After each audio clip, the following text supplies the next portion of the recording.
আজ চলে এসেছি বিয়েবাড়ি স্পেশাল ব্লগ নিয়ে। তো এই সিজনে প্রথম বিয়ে আজকেই ছিল। দেখতে পাচ্ছ গুটি গুটি পায়ে আমরা রেডি হয়ে চলে এসেছি। আর এই যে দেখো এখানে দুটো বউ দেখতে পাচ্ছ। আরে না ভেবো না একজনের সাথে দুজনের বিয়ে হচ্ছে। এখানে হচ্ছে ছেলে আর মেয়ে একসাথে বিয়ে, মানে ওরা যমজ ভাই বোন আর ওদের বিয়েও একসাথে। ছেলের বিয়ে গতকাল হয়ে গেছে, তাই আজকে বউ ভাত আর মেয়ের বিয়ে আজকে, তাই ওর একসাথে বর ভাত বলতে পারো।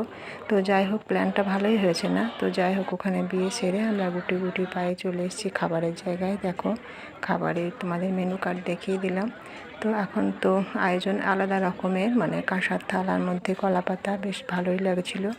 ও তারপর ছিল তোমার সালাড, আর তারপর দিয়ে দিয়েছিল ফিশ ফ্রাই, আর ফিশ ফ্রাইয়ের পরিবর্তে পনির পসন্তা ছিল।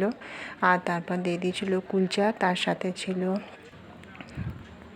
কুলচার সাথে ছিল এখানে যে একটা ডাল মাখানি, যেটা অনেকটা তরকার মতন টেস্ট। তো যাই হোক কুলচাটা শেষ করার পর তারপর চলে এলো পোলাও, আর পোলাওর সাথে ছিল পনির, কিন্তু পনিরটা ফুরিয়ে গেছিলো। পনির পছন্দ আর অবলিক চিকেন ছিল। তোমরা তো জানো আমি চিকেন কিংবা মটন খাই না।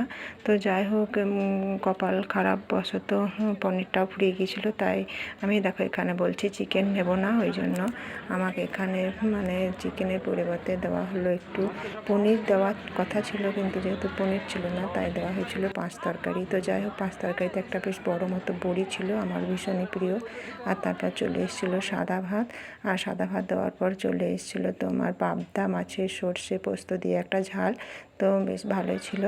তারপর আমি বেশ আরাম করে খাচ্ছিলাম, আর একটু করে লেবু মানে নিচ্ছিলাম। যাই হোক মানে পোলাওটা ভীষণ মিষ্টি হয়েছিল। আর এইদিকে দেখো বর কেমন মটন চিকেন ওদেরকে দিয়েছে, তাই তোমাদেরকে দেখালাম। আর এর পাতে ছিল চাটনি। হ্যাঁ, আর মাঝে কিন্তু এক পিস কাতলা আরও বড় পেটি দিয়ে গেছিলো, সেটা তোমাদেরকে দেখিয়েছি কিন্তু বলা হয়নি। তো যাই হোক ওইদিকে ওদের চিকেন মটন ছিল, আর আমাদের এই পাবদা মাছ আর কাতলা মাছ, আর তারপর দই, একটা কালাকাঁদ, পাঁপড় ভাজা আর রসগোল্লা, আর শেষ পাতে দিয়েছিল পান।